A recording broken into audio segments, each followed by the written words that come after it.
সময়ের সঙ্গে নাকি অনেক কিছুই বদলে যায়, তিনিও নাকি বদলে গিয়েছেন। আগে ছিলেন বালুরঘাট শহরের মতো শান্ত, এখন নাকি বর্ষার আত্রেয়ীর মতো উত্তাল। আগে ছিলেন মিতভাষী, এখন মঞ্চে দাঁড়িয়ে বলেন পিঠের চামড়া তুলে ডুগডুগি বাজাবো। বঙ্গ বিজেপির ক্যাপ্টেন হিসেবে তিনি কত সমুদ্র পার করতে পেরেছেন তা নিয়ে নানা মুনির নানা মত। কেউ বলেন তিনি ব্যর্থ, কেউ বলেন এর থেকে বেশি কিছু করার ছিল না। এখন তিনি নতুন রূপে কেন্দ্রে মন্ত্রী, রাজ্যের দাপুটে নেতা, রাজ্য জুড়ে দাপিয়ে বেড়াচ্ছেন, মঞ্চ থেকে হুঙ্কার হুঁশিয়ারি দিচ্ছেন। সোজা সাপটায় আজ আমার সামনে কেন্দ্রীয় শিক্ষা প্রতিমন্ত্রী তথা বিজেপির প্রাক্তন রাজ্য সভাপতি সুকান্ত মজুমদার। কি বুঝছেন ভোটের হাওয়া? দেখুন, আমার মনে হয় মানুষ বিজেপির থেকে মানুষ বেশি তৈরি হয়ে গেছে তৃণমূল কংগ্রেসকে সরানোর জন্য। বিজেপির হয়তো আপনারা বিভিন্ন যারা বোদ্ধা আছেন আপনাদের মতো, তারা হয়তো দু চারটে খুদ বের করতে পারেন যে বিজেপি এটা তৈরি হয়নি, সংগঠন অমুক নেই তমুক নেই। কিন্তু আমার মনে হয় মানুষ আরও বেশি তৈরি হয়ে গেছে। মানুষ এক স্টেপ অ্যাহেড যাকে বলি আমরা, পপিন ক্রিজ থেকে বেরিয়ে এসে মানুষ খেলতে চাইছে সপাটে, স্টেপ আউট করে সৌরভ গাঙ্গুলির মতো এই তৃণমূল কংগ্রেস নামক সরকারটাকে বাউন্ডারির বাইরে ফেলতে। তাহলে আপনি বলছেন এবারে খেলা হবে? খেলা হবে এবং পদ্মফুলের মেলাও হবে। 2011-এ একটা জোরালো হাওয়া ছিল বিজেপির পক্ষে, কিন্তু 21-এ 2021-এ মাফ করবেন 2021-এ, কিন্তু ভোটের পর দেখা গেল 77-এ থেমে গেছেন আপনারা। এবার কি সত্যি বঙ্গজয়ের স্বপ্ন সত্যি হবে?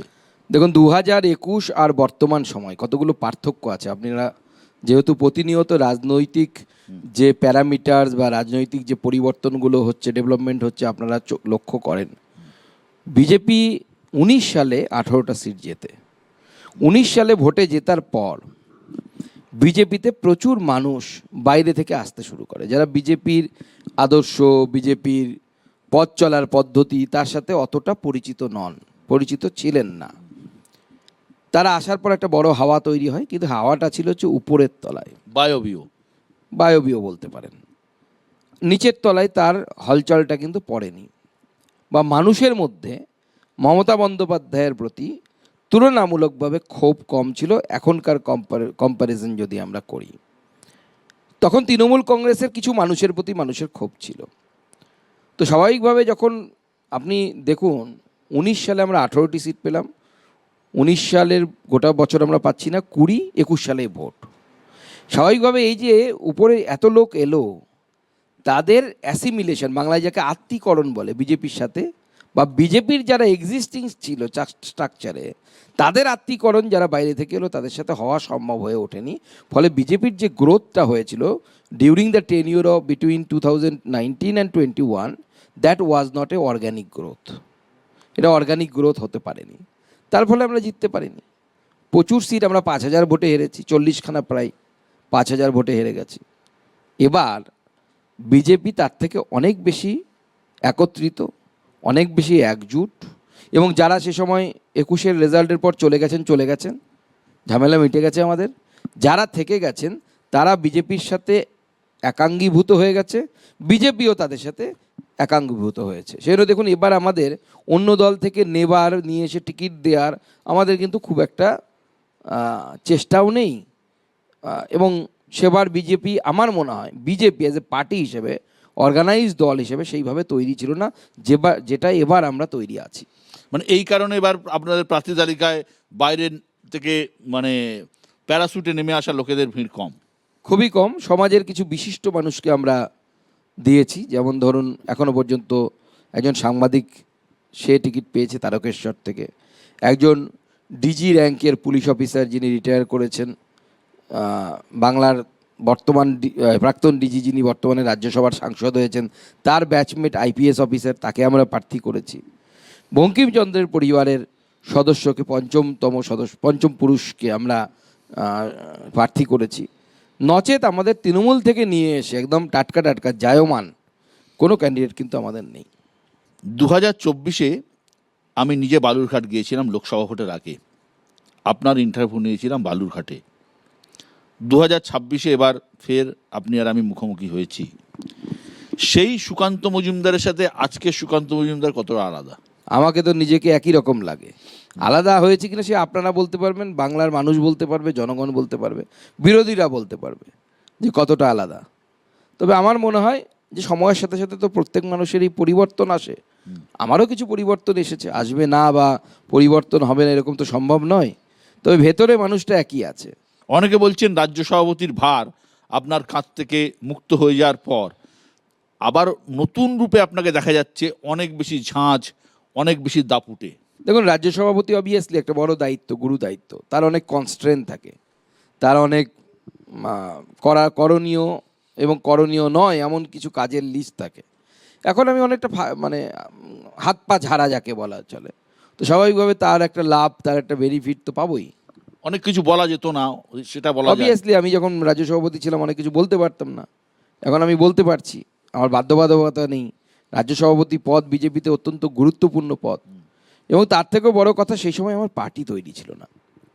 এখন আমি বলতে পারি যে আমাদেরকে মারলে পরে আমরা পাল্টা শশী পাজাবার ট্রিটমেন্ট দেবো।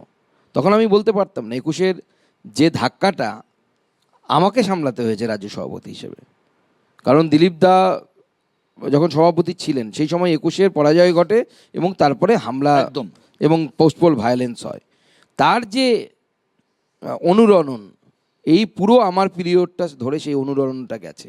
অর্থাৎ যারা মার খেয়েছে তাদের পাশে কেউ দাঁড়ায়নি, সেই সময় তারা বলেছেন আমাদের পাশে কেউ দাঁড়ায়নি, তাদেরকে আবার জোর দেয়া, কোমরে মনে জোর দেয়া, আবার মেরুদণ্ড তুলে সোজা হয়ে দাঁড়ানো, আবার ভারত মাতা কি জয় বলানো এত তো সহজ বিষয় নয়। বাংলায় যেভাবে হিংসা হয়েছিল সে সময়, এমন এমন ঘটনা শুনেছি আপনাদের মিডিয়ার সামনে, আপনারা বলবেন এফআইআর হয়নি কেন। আমি কিছুদিন আগে দাঁতনে গেছিলাম, আমাদের কর্মীরা বললেন যে বিধায়কের সাথে একজন ভদ্রলোক ঘুরে বেড়ায়, তার বয়স 50-55 হবে, সে একটি বাচ্চা মেয়েকে রেপ করেছিল ভোটের দিন। মেয়েটির পরিবার কোথাও এফআইআর করার সাহস পায়নি, কারণ এটা জানাজানি হয়ে গেলে গ্রামে মেয়েটির আর বিয়ে হতো না। মেয়েটির এখন বিয়ে হয়ে গেছে। আপনি যেটা বললেন, সদ্য ইলেকশন হয়ে যাওয়ার পর আপনি সভাপতির দায়িত্ব পেয়েছিলেন, আমার যদ্দূর মনে পড়ছে 2021-এর সেপ্টেম্বর মাস নাগাদ। তখন একজন মিতভাষী শান্ত সুকান্ত মজুমদারকে আমরা দেখতাম, আমরা দেখেছি। সেই সুকান্ত মজুমদার এখন মঞ্চে দাঁড়িয়ে বলেন পিষে মেরে দেবো, পিঠের চামড়া তুলে ডুগডুগি বাজাবো।